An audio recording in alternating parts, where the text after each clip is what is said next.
Hi friends, welcome to സ്മേയ. എൻ്റെ പേര് വിസ്മയ. സോ ഇന്നത്തെ വീഡിയോയ്ക്ക് എനിക്ക് ഇൻട്രോ എടുക്കാൻ വേണ്ടി പറ്റിയിട്ടുണ്ടായിരുന്നില്ല. അപ്പോൾ എന്നാൽ പിന്നെ വോയിസ് ഓവറായിട്ട് പറയാമെന്ന് വിചാരിച്ചു. ഇങ്ങനെ ചെയറും കാര്യങ്ങളൊക്കെ വന്ന് കണ്ടാൽ അറിയാൻ പറ്റും എന്തോ ഇവിടെ ഒരു സ്പെഷ്യാലിറ്റി ഉണ്ടെന്ന്. ഓക്കെ ഗൈസ്, സംഭവം എന്താണെന്ന് വെച്ചാൽ എൻ്റെ പാപ്പൻ്റെ വീടിൻ്റെ കട്ട്ളവെപ്പാണ്. കട്ട്ളവെപ്പ് എന്നാണ് ഞങ്ങൾ ഇവിടെയൊക്കെ പറയാറ്. കട്ട്ളവെപ്പ് മീൻസ് നമ്മുടെ വീട് പണിയുമ്പോൾ നമ്മൾ മെയിൻ ഡോർ ഉണ്ടാവില്ലേ, അതിൻ്റെ ചുറ്റുമുള്ളൊരു സംഭവമാണ് ഈ കട്ട്ള എന്ന് പറയുന്നത്. അത് വെക്കുന്നൊരു സംഭവമാണ്. ഇത് നമ്മളൊരു ഫങ്ഷൻ അല്ല, പക്ഷെ നമുക്ക് വേണ്ടപ്പെട്ട കുറച്ച് ആൾക്കാരൊക്കെ വിളിച്ചിട്ട് അങ്ങനെ ചെറിയൊരു രീതിയിൽ നടത്തുന്ന ഒരു പരിപാടിയാണിത്. പ്രോഗ്രാമല്ല കേട്ടോ. അപ്പം അതിനുള്ള സംഭവങ്ങളാണ് ഇത്. ഞാൻ സംഭവത്തിൻ്റെ തലേദിവസം എടുത്താണ്. ജൂൺ 6-നായിരുന്നു അത് ഉണ്ടായിരുന്നത്. ഇത് ഞാൻ അതിൻ്റെ തലേദിവസം ജസ്റ്റ് വൈകുന്നേരം ഒന്ന് പോയി എടുത്തതാണ് കേട്ടോ. അവിടെ കല്ലും കാര്യങ്ങളൊക്കെ വന്നിട്ടുണ്ടായിരുന്നു. ഇനിയിപ്പോൾ പിറ്റേ ദിവസം ആകുമ്പോൾ വിളിച്ചിട്ടുള്ള എല്ലാവരും വരും. അങ്ങനെയൊക്കെയാണ് സംഭവങ്ങൾ. ഇത് വേറെ രീതിയിലാണ് ഓരോ സ്ഥലത്ത് ഉണ്ടെന്നുണ്ടെങ്കിൽ ജസ്റ്റ് ഒന്ന് കമൻറ്റ് ചെയ്യാം കേട്ടോ, എനിക്കൊന്ന് അറിയാൻ വേണ്ടിയിട്ടാണ്. അപ്പോൾ ഇതാണ് നമ്മുടെ മെയിൻ ഡോറിൻ്റെ ആ ഒരു കട്ട്ള എന്ന് പറയുന്ന സംഭവം. അപ്പോൾ അവരത് എടുത്തിട്ട് അകത്തേക്ക് വെച്ചിട്ടുണ്ടായിരുന്നു. ടാർപ്പായൊക്കെ ഇട്ട് ഫുൾ അങ്ങോട്ട് കവർ ചെയ്ത്, മഴയൊക്കെ ഉള്ളതല്ലേ. അപ്പോഴേക്കും ഞാൻ വരുമ്പോഴേക്കും അമ്മ വിളക്കൊക്കെ വെച്ചിട്ടുണ്ടായിരുന്നു കേട്ടോ. ഞാൻ ജസ്റ്റ് പോയതായിരുന്നു അത് കാണാൻ. പിന്നെ ഇങ്ങനത്തെ ചെയർ കുറേ ഇങ്ങനെ അടുക്കി വെക്കുന്നുണ്ട്. അതിൻ്റെ ഏറ്റവും ടോപ്പിൽ ഇരിക്കുകയെന്ന് വെച്ചാൽ നമ്മൾ ഏതോ വലിയ കൊമ്പത്തെ പൊസിഷന് കിട്ടിയ ഒരു ഫീലാണ് സത്യത്തിൽ. അപ്പോഴേക്കും ഇത് നീലു BTSൻ്റെ ഒരു ടോപ്പൊക്കെ ഇട്ടിട്ടുണ്ട്. നെർസ് അവിടെ ഉണ്ട്, ഋതു നടക്കുന്നുണ്ട്. അങ്ങനെ ആ ചേട്ടന്മാരെന്തോ കല്ലല്ല ഈ സംഭവം കൊണ്ടുവരാൻ, ജനലിയും അതുപോലെ സംഭവം കൊണ്ടുവരാൻ വേണ്ടി വന്നതാണ്. നമ്മുടെ വീടിൻ്റെ ഓണർ 2.0 ആണിത്. അതായത് ഓണറിൻ്റെ പാപ്പനാണ്, പാപ്പൻ്റെ വൈഫാണല്ലോ രേഷ്മ, അപ്പോൾ എൻ്റെ മേമ. അപ്പോൾ അതുകൊണ്ട് 2.0 എന്ന് നമുക്ക് പറയാം. അത് കഴിഞ്ഞിട്ട് ഇത് പിറ്റേ ദിവസം എടുത്തതാണ്. രാവിലെ 6 മണിയാകുമ്പോൾ എണീറ്റിട്ടുണ്ടായിരുന്നു. അപ്പോഴേക്കും ഋതുവിൻ്റെ കുളിയൊക്കെ കഴിഞ്ഞ് അവളിവിടെ ലാൻഡ് ചെയ്തു കേട്ടോ. അവൾക്ക് ഫുള്ള് റെഡി ആയിട്ടുണ്ടായിരുന്നു. അവൾക്ക് ലിപ്സ്റ്റിക് ഇടണമെന്ന് പറഞ്ഞിട്ട് ഞാൻ ഉറക്കത്തിൽ നിന്ന് എണീറ്റ് വന്ന് ഇരിക്കുകയായിരുന്നു കേട്ടോ. അപ്പോഴേക്കും പുള്ളിക്കാരി ലിപ്സ്റ്റിക് ഇടാൻ വന്നു. അപ്പോൾ ഞാൻ പോയിട്ട് റെഡ് ലിപ്സ്റ്റിക് ഇട്ടു. എപ്പോഴും അവൾക്ക് റെഡ് ഇട്ട് കൊടുക്കുക, കാരണം വേറെ നല്ല ഷെയ്ഡ് ഉണ്ടെങ്കിൽ ഞാൻ അതായിട്ട് കൊടുക്കുക. കാരണം ഇവളിത് കുറച്ച് കഴിഞ്ഞാൽ കഴിക്കും മീൻസ് അത് ഓട്ടോമാറ്റിക്കലി പോവും അവളുടെ ലിപ്സിൽ നിന്ന്. അപ്പോൾ പിന്നെ ഒരു നല്ലൊരു ലൈറ്റ് കളർ കിട്ടും. അപ്പോൾ അതുകൊണ്ടാണ് ഞാൻ ഇപ്പോൾ അതിട്ട് കൊടുക്കാറ്. അവളൊരു ജെം സ്യൂട്ട് പോലത്തെ ഒരു സംഭവമാണ് ഇട്ടിട്ടുള്ളത്. ആദ്യം ട്രഡീഷണൽ ഡ്രസ്സ് ഇടാമെന്നുള്ള രീതിയിലുള്ള പ്ലാൻ ആയിരുന്നു. പിന്നെ അത് മാറ്റി. ഞാൻ ഋതുവിനെ കുറിച്ച് പറഞ്ഞുകൊണ്ടിരിക്കുന്ന കറക്റ്റ് ടൈമിൽ അവൾ വന്നു കേട്ടോ. അപ്പോൾ ഇതാണ് ഗൈസ് ഋതുവിൻ്റെ ഔട്ട്ഫിറ്റ്. എങ്ങനെ ഇടുന്ന എല്ലാവരും താഴെ വന്ന് കമൻറ്റ് ചെയ്യുക. അപ്പോഴേക്കും ഞാൻ പോയി ബ്രഷൊക്കെ ചെയ്ത് ഓടിപ്പോയി കുളിച്ചിട്ട് വന്നു. മുടിയൊക്കെ നല്ല നനഞ്ഞിരിക്കുമായിരുന്നു. പക്ഷേ 6:45 മുതൽ 7:45 വരെ അങ്ങനെ എന്തോ ആയിരുന്നു ടൈം. അപ്പോഴേക്കും നല്ല വെളിച്ചാട്ടോ. ഈയിടെയായിട്ട് രാവിലെ 4 മണിയാണെങ്കിൽ നല്ല വെളിച്ചുണ്ടാവും. അപ്പോൾ ഇതാണ് എൻ്റെ ഡ്രസ്സ് വന്നിട്ട്. ഇത് ഞാൻ വിഷുവിന് ഇട്ടിട്ടുണ്ടായിരുന്ന ഡ്രസ്സാണ്. അപ്പോൾ പിന്നെ അത് ഇടാമെന്ന് വിചാരിച്ചു. അപ്പോഴേക്കും ഋതു ഇതേ മുല്ലപ്പ് കൊടുന്ന് വെച്ചിട്ടുണ്ട്. അപ്പോഴേക്കും ഇതേ മേമ വന്നിട്ടുണ്ടായിരുന്നു. അപ്പോൾ ഞാൻ ഓടിപ്പോയി നോക്കിയതാണ് മേമേനെ. മേമ ഒരു സെറ്റ് മുണ്ടാണ് എടുത്തിട്ടുണ്ടായിരുന്നത് കേട്ടോ. മേമ മുല്ലപ്പ് വെച്ചിട്ടുണ്ടായിരുന്നില്ല, ഋതു വെച്ചിട്ടുണ്ടായിരുന്നു. അവളുടെ വീടിൻ്റെ അല്ലേ, അപ്പോൾ അവൾ കുറച്ച് പവർ ഇറക്കണ്ടേ. അപ്പോൾ അതിന് വേണ്ടിയിട്ട് പൂവൊക്കെ അവൾ വെച്ചിട്ടുണ്ടായിരുന്നു കേട്ടോ. പിന്നെ മേമ വെച്ചിട്ടില്ല. പിന്നെ ഇതേ അമ്മ റെഡി ആയിക്കൊണ്ടിരിക്കുകയാണ്. അപ്പം എന്നാൽ ഞാൻ വെച്ചിട്ടുണ്ടായിരുന്നില്ല കേട്ടോ പൂ. ഞാൻ മുടിയൊക്കെ ഇട്ട് കഴിഞ്ഞ് വെച്ചപ്പോൾ എനിക്ക് ഒട്ടും ഇഷ്ടപ്പെട്ടില്ല. എന്തോ അങ്ങോട്ട് ലുക്ക് ആകെ എന്തോ മാതിരിയായി. അപ്പോൾ പിന്നെ ഞാൻ വെച്ചില്ല.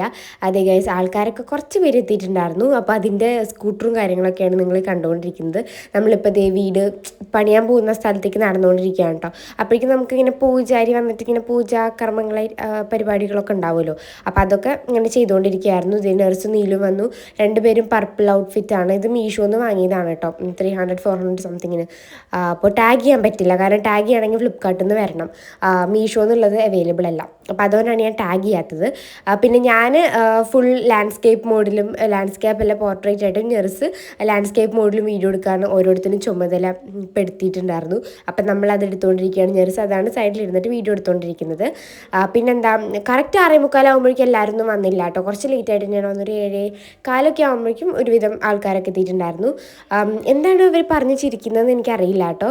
ഞാൻ ഇപ്പുറത്തിരുന്ന് വീഡിയോ എടുക്കാമായിരുന്നു. അത് കഴിഞ്ഞിട്ട് എന്നെ വിളിച്ചപ്പോൾ ഞാൻ അങ്ങോട്ട് ഓടിപ്പോയിട്ട് എന്തോ പ്രസാദം കാര്യങ്ങളൊക്കെ വാങ്ങി അത് അങ്ങനെ കുടിക്കല്ല, തലയിൽ തെളിക്കാൻ പറഞ്ഞു. ഞാൻ മുന്നിൽ കൊണ്ട് ഓടുന്നു. അത് കഴിഞ്ഞ് നമ്മൾ കട്ടിലേമ ചന്ദനം തേക്കുന്ന ഒരു സംഭവമാണ്. അതെന്താണെന്ന് എനിക്ക് ക്ലിയർ ആയിട്ട് അറിയില്ല. ഇത് ശരിക്കും പാപ്പനാണ് കേട്ടോ ചെയ്യേണ്ടത്. എൻ്റെ എന്താ പറയുക, നിഗമനത്തിൽ. കാരണം ഗൃഹനാഥനല്ലേ അത് ചെയ്യുക. പക്ഷേ ഇവിടെ നാട്ടിലില്ലാത്തതുകൊണ്ട് പാപ്പൻ്റെ ബ്രദറായിട്ടുള്ള എൻ്റെ അച്ഛൻ ചെയ്യുന്നു.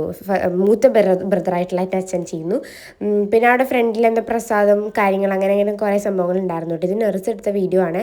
അത് കഴിഞ്ഞ് ഫസ്റ്റ് ചന്ദനം തേച്ചു. അത് കഴിഞ്ഞിട്ട് ഒരു റെഡ് ചന്ദനം തേച്ചിട്ടുണ്ടായിരുന്നു. അതിൻ്റെ മേലത് പൂക്കൾ ഇങ്ങനെ ഓരോന്നായിട്ട് ഇങ്ങനെ വെച്ച് കൊടുക്കുന്നുണ്ട്. അപ്പോഴേക്കും സൈഡിൽ അത്യാവശ്യം നമ്മളെ വിളിച്ചിട്ടുള്ള എല്ലാവരും വന്നിട്ടുണ്ടായിരുന്നു. റിലേറ്റീവ്സ് ഉണ്ടായിരുന്നു, പിന്നെ നൈബേഴ്സ് ഉണ്ടായിരുന്നു കേട്ടോ. അപ്പോൾ അങ്ങനെയൊക്കെയായിരുന്നു. നമ്മൾ ഇത് മേമ സൈഡിൽ കൂടെ പോകുന്നുണ്ട്. എന്താണോ എനിക്ക് ഓർമ്മയില്ല ക്ലിയർ ആയിട്ട്. അത് കഴിഞ്ഞിട്ട് അച്ഛനായിരുന്നു, ഞാൻ പറഞ്ഞല്ലോ, ഓരോന്ന് ചെയ്യുന്നുണ്ടായിരുന്നത്. അപ്പം ഞാനിതേ അവിടെ ഇരുന്ന് വീഡിയോ എടുത്തുകൊണ്ടിരിക്കുകയാണ് ഗൈസ്. കണ്ടോ സൈഡിലിരുന്ന് ഞാൻ വീഡിയോ എടുക്കുകയാണ്. ഗൈസ് കണ്ടോ എല്ലാവരും വന്നിട്ടുണ്ട്. നമ്മൾ വിളിച്ചിട്ടുള്ളത് കുറച്ച് പേര് സൈഡിലും കൂടെ നിൽക്കുന്നുണ്ട് കേട്ടോ. അപ്പോൾ ഇത് നെർസ് എടുത്തതായതുകൊണ്ട് അവൾ സൂം ഔട്ട് ചെയ്യാൻ മറന്നതാണോ എന്നറിയില്ല. പക്ഷെ സൈഡിൽ കുറച്ച് പേരും കൂടെ ഉണ്ടായിരുന്നു. അപ്പോൾ നമ്മൾ പൂജയും കാര്യങ്ങളൊക്കെ നടന്നുകൊണ്ടിരിക്കുകയാണ്. ആക്ച്വലി എനിക്ക് പാട്ട് ഇടണം എന്നുണ്ട്. പക്ഷെ അത് ഈ ആപ്പിൽ ഞാൻ ഇൻഷോട്ടിലാണ് എഡിറ്റ് ചെയ്യുക. അതിലുള്ള പാട്ടുകളൊന്നും നൈസ് പാട്ടുകളല്ല. ഈ ഒരു ഒക്കേഷന് മാച്ച് ആവില്ല. പിന്നെ വേറെ പാട്ടുകളുടെ അതിൽ കോപ്പിറൈറ്റ് വരും. അപ്പോൾ ഇടുന്നുണ്ടെങ്കിൽ തന്നെ നമ്മൾ വേറെ ടൈപ്പ്, അതായത് കവർ സോങ് ഇടണം. അത് എനിക്ക് ഇനിയിപ്പോൾ ഡൗൺലോഡ് ചെയ്യാനായിട്ട് മടിയാണ്. അപ്പോൾ അതുകൊണ്ടാണ് ഞാനിപ്പോൾ വോയിസ് ഓവർ ചെയ്തുകൊണ്ടിരിക്കുന്നത്. അപ്പോഴേക്കും നമ്മുടെ മെയിൻ ആൾ, അറിയാമല്ലോ ഞാൻ മിക്ക വീഡിയോസിലും പറയാറുള്ളതാണ് ജനനീനെ കുറിച്ചിട്ട്, ജാനി, അവൾ വന്നിട്ടുണ്ടായിരുന്നു. രാവിലെ ആയതുകൊണ്ട് നേരത്തെ എനിക്ക് വന്നുകൊണ്ട് പുള്ളിക്കാരിക്ക് നല്ലൊരു ഉറക്കക്ഷീണമുണ്ട്. അതാണ് മുഖത്തൊരു മ്ലാന്യത കാണുന്നത്. അപ്പോൾ അമ്മ അവളെ എടുത്തിട്ടൊക്കെ വന്നു കേട്ടോ. അത് കഴിഞ്ഞ് നമ്മളിത് കട്ടിലിങ്ങനെ ഫ്രണ്ടിലോട്ടാക്കിയിട്ട് നമ്മൾ മെയിൻ പൊസിഷൻ എവിടെയാണോ അവിടെ ഇങ്ങനെ കറക്റ്റായിട്ട് വെക്കും. അത് കഴിഞ്ഞിട്ട് ഫ്രണ്ടിൽ കൂടെ മേമ ഇങ്ങനെ വിളക്ക് പിടിച്ചിട്ട് കയറി വരും. അതാണ് മെയിൻ സംഭവമായിട്ട് വരുന്നത്. അപ്പോൾ കട്ടില എല്ലാവരും കൂടിയാണ് വെക്കുക കേട്ടോ. പാപ്പ ഉണ്ടെങ്കിൽ പാപ്പനെ കൂടെ അത് പിടിക്കേണ്ടതായിരുന്നു. അപ്പോൾ അതിങ്ങനെ വെച്ചു. ഇത് ഫ്രണ്ടിൽ തന്നെ നിൽക്കുന്നുണ്ട് കേട്ടോ, ചിരിച്ച് നിൽക്കുന്നുണ്ട് സംഭവം. ഇനി ഈ ഒരു കട്ടില വെപ്പ് കഴിഞ്ഞാലാണ് ബാക്കിയുള്ള വീടിൻ്റെ പ്രൊസീജിയേഴ്സ് നടക്കുക. അറിയാത്തവരുണ്ടെങ്കിൽ മാത്രം ഞാൻ പറയുന്നതാണ് കേട്ടോ. ഇങ്ങനെ സൈഡിലുള്ള റെഡ് കളർ കല്ലൊക്കെ ഇല്ല, അതൊക്കെ ചുറ്റും വെച്ചിട്ട് നമ്മളെ വീട് ബിൽഡ് ചെയ്ത് വരുന്നത് ഈ ഒരു പരിപാടിയിൽ കഴിഞ്ഞിട്ടാണ് കേട്ടോ. അപ്പം ഞാൻ ഓരോ സൈഡിലും ഓടി എത്തുന്നുണ്ട് വീഡിയോ എടുക്കാൻ വേണ്ടിയിട്ട്. കാരണം മേമ പ്രത്യേകം പറഞ്ഞിട്ടുണ്ടായിരുന്നു വീഡിയോ എടുക്കണമെന്ന്, അതുകൊണ്ടാണ് കേട്ടോ. പിന്നെ ജാനീനെ വെറുപ്പിച്ചിട്ട് കുറച്ച് നേരം അവിടെ നിന്നു. ജാനീനെ അമ്മ എടുത്തിട്ടുണ്ടായിരുന്നു കേട്ടോ. പുള്ളി ഭയങ്കര മൂഡ് ഓഫിലായിരുന്നു. എന്താണെന്നറിയില്ല, അത് ഉറക്കമത്ത് നല്ലോണം ഉണ്ട് കേട്ടോ. ഇത് ആക്ച്വലി നമ്മൾ കട്ടില വെക്കണേക്കാട്ടി മുന്നുള്ള ക്ലിപ്പാണ്. ഞാനിപ്പോൾ കണ്ടപ്പോൾ അത് ഇവിടെ ആഡ് ചെയ്തു എന്നല്ലോട്ടെ. ഞാൻ ഓർഡറിൽ ആഡ് ചെയ്യാൻ ജസ്റ്റ് ഒന്ന് വിട്ടുപോയി, സോറി ഗൈസ്. അപ്പോൾ നമ്മൾ കട്ടിലയും കാര്യങ്ങളൊക്കെ വെച്ചതിന് ശേഷം അത് ഉറച്ചിട്ടുണ്ടാവില്ലല്ലോ. ഇനി സിമെൻറ്റും കാര്യങ്ങളൊക്കെ ഇട്ട് ഫുള്ള് സെറ്റ് ചെയ്യണമല്ലേ, എന്നാലേ ഉറക്കുള്ളൂ. അപ്പോൾ അതിന് വേണ്ടിയിട്ട് കയറുകൊണ്ട് ഇങ്ങനെ രണ്ട് സൈഡിലും കല്ല് വെച്ചിട്ട് ബാലൻസ് ചെയ്തിട്ട് കെട്ടും. അങ്ങനെയാണ് നമ്മൾ ചെയ്യാറ്. അത് ഞാൻ മുന്നേ കണ്ടിട്ടുണ്ട് എൻ്റെ വീടിൻ്റെ ഒക്കെ ചെയ്യുമ്പോൾ. പിന്നെ എനിക്ക് പ്രോപ്പറായിട്ട് ഓർമ്മയില്ല. ഒരു 7 വർഷം ആവാനായി, അല്ല 6 വർഷം മുന്നത്തെ അല്ലേ. പിന്നെ ബാക്കിൽ ഇപ്പോൾ നിങ്ങൾ കേട്ട ഒരു ബാക്ക്ഗ്രൗണ്ട് സൗണ്ട് ഋതു ചിരിച്ചതാണ് കേട്ടോ. ഋതു ഇവിടേക്ക് വന്നിട്ടുണ്ട്. അപ്പോഴാണ് ഞാനിത് എഡിറ്റ് ചെയ്തുകൊണ്ടിരിക്കുന്നത്. അവർക്ക് രാത്രി പകലൊന്നുമില്ല, ഇങ്ങനെ ഓരോന്ന് കാണിട്ട് ഡിസ്റ്റർബ് ചെയ്തുകൊണ്ടിരിക്കും. അപ്പോൾ അതിൻ്റെ കലബിലാണ് കേൾക്കുന്നത് കേട്ടോ. അപ്പോഴേക്കും ഞാൻ നൈസിന് ജാനീനെ കൈക്കലാക്കി. അപ്പോഴേക്കും ആൾ മൊത്തത്തിലൊരു ഓഫിലാണ്. പിന്നെ നീലുവിന് ഇതേ പൂ കിട്ടി കേട്ടോ. അവളത് തലയിൽ വെച്ചിട്ടുണ്ടായിരുന്നു. നീലുവിന് മുല്ലപ്പൂ വേണമെന്ന് പറഞ്ഞുകൊണ്ടാണ് ഋതു രാവിലെ അവിടേക്ക് കൊടുന്ന് വന്നിട്ടുണ്ടായിരുന്നത്. അപ്പോൾ നമ്മളിനി പിന്നെ ഇവിടെ ഇതൊക്കെ ഉണ്ടല്ലോ, ആക്ച്വലി ഞാൻ എഡിറ്റ് ചെയ്തതിൻ്റെ ഓർഡർ അങ്ങോട്ടും ഇങ്ങോട്ടും മാറിപ്പോയി. വീഡിയോസൊക്കെ അവിടെ ഇവിടെയൊക്കെ ആയിട്ടാണ് കെടുക്കുന്നുണ്ടായിരുന്നത്. അതുകൊണ്ട് ഓർഡർ മാറിയോണ്ടാണ് ഒരു കണക്ഷൻ ഇല്ലാത്ത പോലെ. ഇനി അടുത്തത് കറക്റ്റ് ഓർഡറിലാണ്. മേമതേ വിളക്കൊക്കെ പിടിച്ചിട്ട് ഇങ്ങനെ കയറി വരും. നമ്മൾ റൈറ്റ് കാലൊക്കെ ഫ്രണ്ടിലോട്ട് വെച്ചിട്ട് ഇങ്ങനെ ആ ഒരു കട്ടില ഇങ്ങനെ അകത്തേക്ക് കയറി വരുന്നതാണ് കേട്ടോ സംഭവം. അപ്പോൾ ബാക്കിൽ ഇത് ഋതും കൂടെ നിൽക്കുന്നുണ്ട്. മേമയും ഋതു ഒപ്പം ഇങ്ങനെ കയറുക. അപ്പോൾ നമ്മൾ ബാക്കിൽ കൂടെ എല്ലാവരും കൂടെ കയറുക. എല്ലാവരും മീൻസ് നമ്മുടെ ഫാമിലിയുള്ള എല്ലാവരുമായിട്ട്. അപ്പോൾ ഇത് ഞാൻ കുറച്ച് സൂം ചെയ്ത് വെച്ചുകൊണ്ട് എന്തോ ഒരു ക്ലാരിറ്റി കുറവ് പോലെ എനിക്ക് തോന്നി കേട്ടോ. എന്തോ ഒരു തയ്യം കൊണ്ട് പോരാത്ത പോലെ എനിക്ക് തോന്നി. അപ്പോൾ എന്തായാലും അത് സെറ്റായിട്ടുണ്ട്. അത് കഴിഞ്ഞിട്ട് ഞങ്ങൾ ജാനീനായിട്ട് വീട്ടിലേക്ക് പോയി കേട്ടോ. ഇത് ജാനിയുടെ അമ്മയാണ്, അനഘ എന്നാണ് എനിക്ക് ചേച്ചിയുടെ പേര്. അപ്പോൾ ഋതു അല്ലല്ല ആയുവിനിട്ടത് ഒളിച്ചുകളെയൊക്കെ കളിച്ചുകൊണ്ടിരിക്കുകയാണ് പുള്ളിക്കാരി. ഞങ്ങൾ കുറേ ചിരിപ്പിക്കാൻ ട്രൈ ചെയ്യുന്നു. പക്ഷേ എന്താ പറയുക, ഒരു പുച്ഛം എന്നൊക്കെ പറയില്ല, അതുമാതിരിയാണ് പുള്ളി ഇരിക്കുന്നുണ്ടായിരുന്നത്. തീരെ ചിരിക്കുന്നുണ്ടായിരുന്നില്ല. പിന്നെ കുറച്ച് ലാസ്റ്റൊക്കെ പോകാനൊക്കെ ആയപ്പോൾ തുടങ്ങി ആൾ ഒരുവിധം ഓക്കെ ആയിട്ട് വന്നുകൊണ്ടത് കണ്ട ചിരിയൊക്കെ ചെറുതായിട്ട് വന്ന് തുടങ്ങിയിട്ടുണ്ട്. അപ്പോൾ പിന്നെ ആൾ വരുമ്പോൾ നമ്മൾ വട്ടത്തിൽ എല്ലാവരും ഉണ്ടാവും അതിനെ കളിപ്പിക്കാൻ വേണ്ടിയിട്ട്. ആൾക്ക് വേണ്ടിയിട്ട് ഇവിടെ വെയിറ്റിംഗ് ആണ് ആക്ച്വലി. അപ്പോൾ അതങ്ങനെ. പിന്നെ ആണെങ്കിൽ ആയോ അധികം നേരം നിന്നുണ്ടായിരുന്നില്ല കേട്ടോ. കാരണം അവൾക്ക് ഇന്ന് വന്നപ്പോൾ ഛർദി അതുപോലെ തലകറക്കമൊക്കെ ആയിട്ട് തീരെ വയ്യായിരുന്നു. പനിയല്ല, പക്ഷെ തീരെ വയ്യായിരുന്നു. അപ്പോൾ കിടുക്കലൊക്കെ ആയിരുന്നു. അത് കഴിഞ്ഞിട്ട് അവൾ വേഗം പോയി ഇത് സംഭവമൊക്കെ കഴിഞ്ഞപ്പോൾ. അപ്പോൾ അതുകൊണ്ട് തന്നെ അവളുടെ ക്ലിപ്പുകളായിട്ട് ഇതിലൊന്നും തന്നെ ഇല്ല. ഷോളോണ്ട് കളിച്ചില്ലേ, അത് മാത്രം ഉണ്ടാവും അവളുടെ ക്ലിപ്പായിട്ട് കേട്ടോ. അത് കഴിഞ്ഞ് നമ്മളിത് എല്ലാവരും കൂടെ ഇവിടെ ഇരിക്കുകയായിരുന്നു. ഇത് എൻ്റെ ഫ്രണ്ടിൽ ഇരിക്കുന്നുണ്ട് ലായു. ഒരു സൽവാറൊക്കെ ആയിരുന്നു ഇട്ടിട്ടുണ്ടായിരുന്നത്. പിന്നെ ജാനി അവിടെ എൻ്റെ ബാത്റൂമിൻ്റെ ഡോറും ഒരു എന്താ പറയുക പട്ടിക്കുട്ടിയുടെ ഫോട്ടോ അത് നോക്കിയിട്ടിരിക്കുകയായിരുന്നു.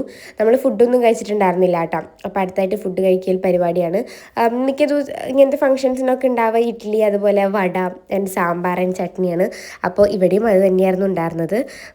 അപ്പോൾ അപ്പോഴേക്കും മറ്റാൾ വന്നു കേട്ടോ. അതിൻ്റെ ഇടയിൽ കൂടെ സൈഡിലൊരു ഗ്യാപ്പ് ഉണ്ട്, അതിൻ്റെ ഉള്ളിൽ കൂടെ കയറി വരാനാണ് ആളുടെ പ്ലാൻ. അതിന് വേണ്ടിയിട്ടാണ് ഇത് എത്തിച്ച് നോക്കുന്നത് കേട്ടോ. ക്യൂട്ടി പൈ ആയിട്ട് എല്ലാവരും നോക്കുന്നുണ്ടായിരുന്നു. പിന്നെന്താ, ഞാൻ ഇപ്പോൾ വീഡിയോ എടുത്തുകൊണ്ടിരിക്കുന്ന ഋതുവും അമ്പാടിയും കൂടെ അവിടെ കളിക്കുകയായിരുന്നു കേട്ടോ. അമ്പാടി എന്ന് വെച്ചാൽ ഋതുവിൻ്റെ മാമൻ്റെ മോനാണ്. അപ്പോൾ അപ്പോഴേക്കും കഫേയിലായി പോകാൻ വേണ്ടി നിന്നത്. അവളുടെ അമ്മയും മാച്ചിങ് കളറായിരുന്നു കേട്ടോ. ഞാൻ ഇപ്പോഴാണത് ശ്രദ്ധിച്ചത്. അപ്പോൾ അതുകൊണ്ട് വേഗം തന്നെ അവർ വീട്ടിൽ പോയി. എന്തായിരുന്നത് വീഡിയോ ഇവിടെ വൈൻഡപ്പ് ചെയ്യാണ്. സോ നെക്സ്റ്റ് ഒരു അടിപൊളി വ്ളോഗായിട്ട് വരുന്നവരെ ടാറ്റ ബൈ.